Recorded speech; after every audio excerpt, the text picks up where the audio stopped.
भारत चीन में तनातनी के बीच राज्यसभा में विदेश मंत्री सुषमा स्वराज ने बड़ा बयान दिया है। सुषमा ने कहा है कि डोकलाम से भारत अपनी सेना तभी पीछे हटाएगी जब चीन अपनी सेना को वहां से हटाता है। सुषमा ने साफ शब्दों में कह दिया है कि पहले चीन को अपनी सेना को पीछे हटाना होगा, उसके बाद ही भारत कोई कदम उठाएगा। तो सिक्किम के डोकलाम में जिस तरीके से भारत पर सेना हटाने का दबाव चीन की तरफ से दिया जा रहा है, उस पर विदेश मंत्री सुषमा स्वराज ने साफ कहा है कि डोकलाम से भारत अपनी सेना तभी हटाएगा जब चीन अपनी सेना वहां से हटा ले।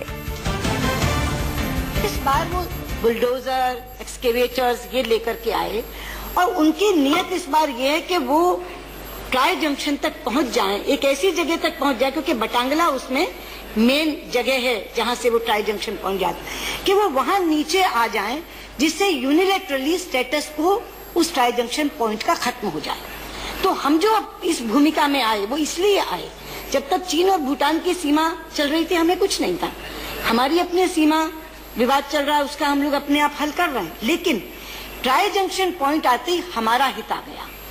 अगर चीन यूनिलैटरली उस ट्राई जंक्शन पॉइंट के स्टेटस को बदल देता है तो सीधे सीधे फिर हमारी सुरक्षा को चुनौती होती है। तो कारण ये है, जो आपका कहना कि मांग क्या है, मांग उनकी ये कि हम अपनी सेनाएं वहां से विड्रॉ। आप कहते हैं कि हम क्या चाहते हैं, हम ये चाहते हैं कि अगर संवाद चल रहा है कि भाई अगर कोई बातचीत बैठकर करनी है तो दोनों अपनी अपनी सेनाएं हटाएं। तो कोई भी अनरीजनेबल बात भारत की तरफ से नहीं हो रही है, सारे देश हमारे साथ हैं।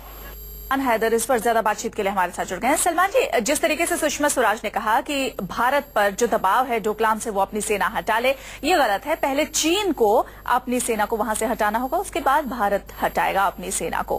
क्या कहेंगे इस पर? देखिए, चीन का बयान आ चुका है कि उन्होंने कहा है कि बातचीत या और स्टेप्स तब आएंगे जब भारत पीछे हट जाए। वो कह चुके हैं वो। अब ये तो हम कैसे मंजूर कर सकते हैं? इससे हम ये कोई हमारी गलती नहीं है इसमें, और अगर बातचीत करनी है, बातचीत बगैर कोई प्री कंडीशन से होनी चाहिए। तो हमारे मंत्री ने जो कहा है बिल्कुल सही कहा है, और हमें देखना चाहिए कि इसका क्या असर होगा। मुझे उम्मीद है कि इनके इस साफ बयान से चीन भी देख लेगा कि उन्हें यानी हमें धमकी देके आगे नहीं बढ़ सकते। दोनों को आपस में बातचीत करनी चाहिए और मिलकर कोई नतीजा निकालना चाहिए। सलमान जी, पहले भी हमने देखा है कि चीनी मीडिया में अक्सर इस तरीके की बातें सामने आई हैं कि चीन डोकलाम की जो घटना है उसमें भारत को ही कसूरवार ठहराता है, और आगे ये भी कहता है कि भारत से सटी जो चीन की सीमा है उस पर हम युद्ध के लिए तैयार हैं। इस तरीके की बातें कहना और उसके बाद आज चीन, ये क्या दर्शाता है? नहीं, हाँ, ये है ये जो स्थिति है वहाँ वो गंभीर हो सकती है अगर हमने दोनों तरफ से होशियारी से आगे नहीं बढ़े। हमारे जो विदेश सचिव हैं उन्होंने दो एक दिन हुए काफी अच्छा साफ बयान दिया था, जिससे लगता था कि हमारी कोशिश डिप्लोमेटिक लेवल पर है कि ये मामला तय हो जाए। हम इसे और बढ़ाना नहीं चाह रहे हैं, और यही है हमारा मंशा। और इस वक्त जो वो भी कहते हैं, हम भी कहते हैं, लेकिन जब तक चीन और भारत डिप्लोमेटिक बातचीत में लगे रहेंगे, मुझे लगता है कि कोई समझौता हो सकता है। जी, बहुत शुक्रिया हमसे बातचीत करने के लिए सलमान हैदर साहब। एक बार फिर से हम दर्शकों को सुनवाते हैं कि सुषमा स्वराज ने चीन के इस बात पर कैसे जवाब दिया है। इस बार वो बुलडोजर, एक्सकेवेटर्स ये लेकर के आए और उनकी नीयत इस बार ये है कि वो ट्राई जंक्शन तक पहुंच जाएं, एक ऐसी जगह तक पहुंच जाए, क्योंकि बटांगला उसमें मेन जगह है जहां से वो ट्राई जंक्शन पहुंच जाता, कि वो वहां नीचे आ जाएं जिससे यूनिलैटरली स्टेटस को उस ट्राई जंक्शन पॉइंट का खत्म हो जाए। तो हम जो अब इस भूमिका में आए वो इसलिए आए, जब तक चीन और भूटान की सीमा चल रही थी हमें कुछ नहीं था, हमारी अपनी सीमा विवाद चल रहा है, उसका हम लोग अपने आप हल कर रहे हैं। लेकिन ट्राई जंक्शन पॉइंट आते ही हमारा हित आ गया।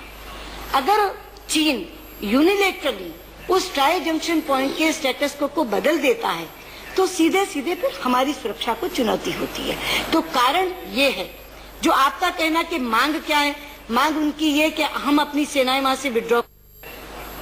आप कहते हैं कि हम क्या चाहते हैं, हम ये चाहते हैं कि अगर संवाद चल रहा है कि भी अगर कोई बातचीत बैठकर करनी है तो दोनों अपनी अपनी सेनाएं हटाएं। तो कोई भी अनरीजनेबल बात भारत की तरफ से नहीं हो रही है। सारे देश हमारे साथ हैं। हमारे संवाददाता मनीष कुमार इस पर ज्यादा बातचीत के लिए हमारे साथ जुड़ गए हैं। मनीष, चीन चाहे जो भी कहे, लेकिन भारत की तरफ से सुषमा स्वराज ने स्थिति बिल्कुल स्पष्ट कर दी है कि जब तक चीन की सेना वहां से नहीं हटती है डोकलाम से, तब तक हमारी सेना का वहां से हटने का सवाल ही पैदा नहीं होता।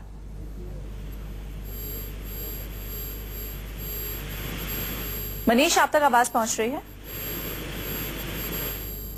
चलिए, मनीष से हमारा संपर्क टूट गया है, लेकिन हम आपको बता दें कि भारत ने पूरी तरीके से ये स्पष्ट कर दिया है कि जब तक डोकलाम से चीन की सेना नहीं हटती, तब तक भारत वहां से अपनी सेना नहीं हटाएगा।